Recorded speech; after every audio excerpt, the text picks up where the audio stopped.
Hello guys, welcome back my channel Pooja Day.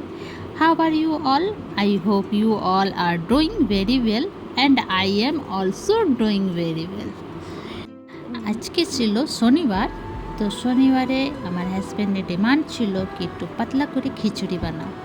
তো চলে আসলাম আমি রান্নাঘরে খিচুড়ি বানানোর জন্য। তো এখানে মসুর ডাল আর চাল নিয়ে নিয়েছি, ভালো করে ধুয়ে নিয়েছি, ধুয়ে সাইডে রেখেছি। এখানে কড়াই আর কুকার বসিয়ে দিলাম একসঙ্গে।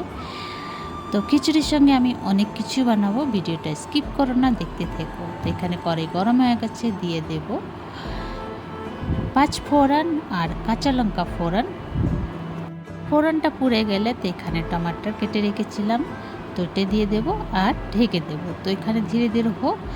এখানে কুকার গরম হয়ে গেছিলো, দিয়ে দেবো তেল, জিরে, শুকনো লঙ্কা, তেজপাতা। ফোড়নটা পুড়ে গেলে তারপরে দিয়ে দেবো একটা মিডিয়াম সাইজের পেঁয়াজটা একটু নাড়াচাড়া করবো, তারপর ওটাকে ঢেকে রেখে দেবো। তো এখানে আমি টমাটোটাকে নাড়াচাড়া করতে থাকবো আর দিয়ে দেবো একটুখানি হলুদ আর নুন, তারপর নাড়াচাড়া করে আবার ঢেকে দেবো। তো এখানে দেখো পেঁয়াজটা একটুখানি যদি গলে যাবে, তবে আমি এখানে রসুন কেটে রেখেছিলাম মিহি মিহি করে, তো রসুনটা দিয়ে দেবো আর কাঁচা লঙ্কা দিয়ে দেবো। দিয়ে পেঁয়াজটার সঙ্গে একটু ফ্রাই করব ঢেকে ঢেকে। তারপরে পেঁয়াজটা একটু গলে গেলে হলুদ নুন দিয়ে দেব, দিয়ে একটু নাড়াচাড়া করব আবার। তারপর দিয়ে দেবো টমাটোর। এখানে টমাটোরটা বেশি ভাজবো না। তারপরে দিয়ে দেবো ওই যে চাল ডাল যে ধুয়ে রেখেছিলাম, চাল ডাল দিয়ে, তো চাল ডালের সঙ্গে এই যে পেঁয়াজটা একটু ফ্রাই করব 5 মিনিট ফ্রাই করে। তারপরে যে জল একটুখানি শুষণ করে রেখেছিলাম, সেই জলটা দিয়ে দেব, দিয়ে সিটি লাগাই দেবো। আর এখানে আমি টমাটোটা নাড়াচাড়া করতে দেবো। তারপর দিয়ে দেব চিনি, জলটা শুকিয়ে গেলে তারপর চিনি দেবো, চিনিটা আবার জল ছাড়বে। তো এখানে আমার খিচুড়ি সিটি লেগে গেছে, তো খিচুড়িটা নামিয়ে দিলাম, সিটি খুলে নিই। আর এখানে দেখো টমাটোরের চাটনি রেডি, টমাটোরের মিষ্টি চাটনি রেডি। এবার নামিয়ে নেব। তো এবার কড়াই ধুয়ে নিলাম, কড়াইয়ের মধ্যে দিয়ে দেবো আবার সর্ষের তেল গরম হয়ে গেলে দিয়ে দেবো সর্ষে ফোড়ন। তারপরে ফোড়নটা পুড়ে গেলে তো এখানে দেখো মোটা মোটা করে, এই যে বেশি পাতলা না বেশি মোটা না, মিডিয়াম করে একটু আলু কেটে রেখেছিলাম, এটা বানাবো ভাজা।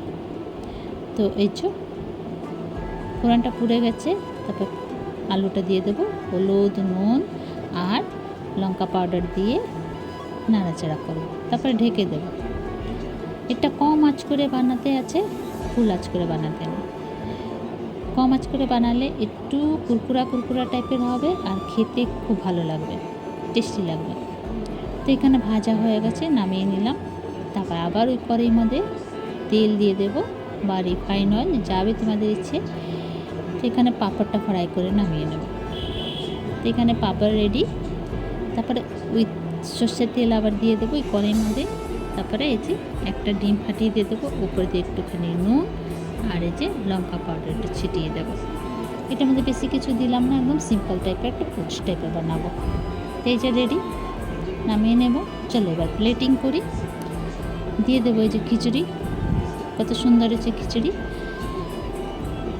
তো খিচুড়িটা দিয়ে দেবো। খিচুড়ির উপরে একটু সুদ ঘি দিয়ে দেবো 1 চামচ। তারপর একটা প্লেট নেব, দিয়ে দেবো একটা আমলেট, পাঁপড়, আলু ভাজা, টমাটোরের মিষ্টি চাটনি। তো এখানে আমার খিচুড়ি রেডি। তো তোমাদেরকে আমার ভিডিওটা কেমন লাগলো, ভালো লাগলে প্লিজ লাইক শেয়ার কমেন্ট করো, সাবস্ক্রাইব করে দিও। আবার নতুন ভিডিওর সঙ্গে দেখা হবে। তো তোমরা সবাই ভালো থেকো, সুস্থ থেকো। ভিডিওটা কেমন লাগলো কমেন্ট করে নিশ্চয়ই জানিও। ইউটিউব দিয়ে দেখলে সাবস্ক্রাইব করে দিও আর ফেসবুক দিয়ে দেখলে ফলো করে দিও। তো একদম সিম্পল রেসিপি হচ্ছে। তো চলো ভিডিওটা এখানেই শেষ করছি। Bye bye, take care.